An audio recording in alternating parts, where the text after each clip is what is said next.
蓝卫长到4岁，已经到了听学的年纪。入秋的时候，蓝家的绣房将绣了魏字的云纹墨额送到了进士。之后没几天，蓝忘机便将他送了去与小弟子们一起听学。按理来说，蓝卫作为蓝家嫡系长孙，佩戴墨额是必然要在仪式上与长辈见礼的。只是小蓝卫好巧不巧的生了场病，就这么错过了。快要立秋之前，因为魏无羡与蓝忘机两人都要外出，就将蓝卫领去了蓝启仁那里，说是让叔父帮着带几天。蓝启仁自然是一口应下了。他这2年过来身体不好，便将所有的事情都推给了后辈们，现在清闲得很，正好带一带小孙子打发一下时间。许氏人老了，对许多事情看得愈发淡薄，许多规矩条框在他眼中就显得不那么重要了。虽然面对众人时还是免不了要吹胡子瞪眼，但这几年过来的确是平和了许多，尤其是面对这唯一的小孙子，便愈发心软。蓝卫又乖巧得很，他便几乎是到了有求必应的地步。那天下午，他带着蓝卫出去散步，路过一个小池塘的时候，蓝卫被里面的几条小鱼吸引了注意力，然后就蹲在了池塘边说要看小鱼。蓝启仁自是乐得陪他看，谁知看着看着，一个不留神的功夫，小蓝卫便滑了进去，虽然被路过的门生立马就抱了上来，蓝启仁还是惊得差点犯了病。怕再惊扰到蓝启仁，蓝卫最终被闻讯赶来的蓝曦臣接走了。那时天气已经凉了下来，蓝卫落到水里全身湿透，虽然立马就被抱回去换了干净的衣物，还是当天就染了风寒。第2日便发起了高热。蓝忘机和魏无羡得了消息赶回来时，小人已经病得糊糊涂涂，却还是依着气息知道了是双亲，一下子委屈得直掉眼泪，只喊着要阿爹和父亲抱抱。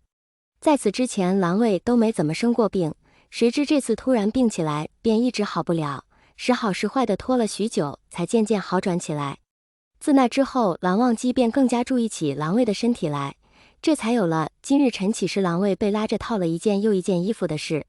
今日蓝卫的先生给放了假，魏无羡又不在，蓝忘机不太放心他一个人待在净室，担心他自己一个人跑出去玩又发生些意外，便将人领了过来。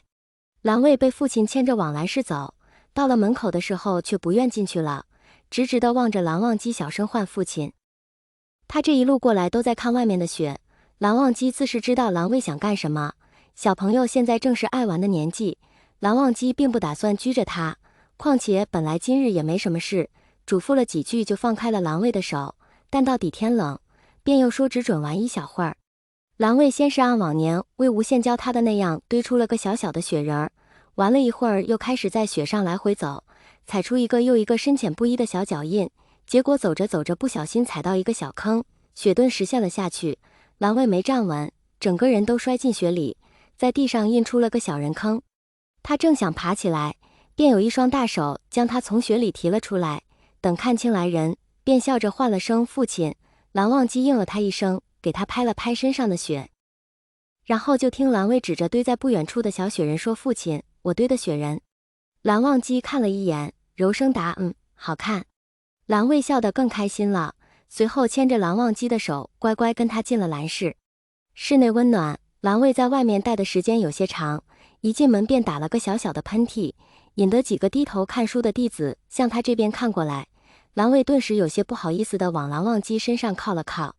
蓝忘机牵着他到书案前坐下，给他拿了笔和纸，蓝卫便安安静静练起字来。蓝忘机在旁边看了几眼，才转头继续做起了刚才没做完的事。不多时，便又有几名弟子上前来询问书中疑惑。蓝忘机刚说了一会儿，便又听到身旁的娃娃打起了喷嚏，还一连打了2个，几人顿时都向蓝卫的方向看了过去。蓝忘机眼里多了几分严肃，探了探蓝卫的额头，并无发热，他心里暗暗松了口气，见蓝卫睁着一双水汪汪的大眼睛看他，便压低声音问：“可有不舒服？”蓝卫摇了摇头，又低头开始写字。因为还有弟子在一边等着他答疑，蓝忘机没有多做纠结，又转回去继续解释起来。等终于讲解清楚，蓝忘机才又转头去看蓝卫，等他写完最后一笔，便将人拉了过来，握着他有些凉的小手，慢慢送了些许灵力过去给他驱寒。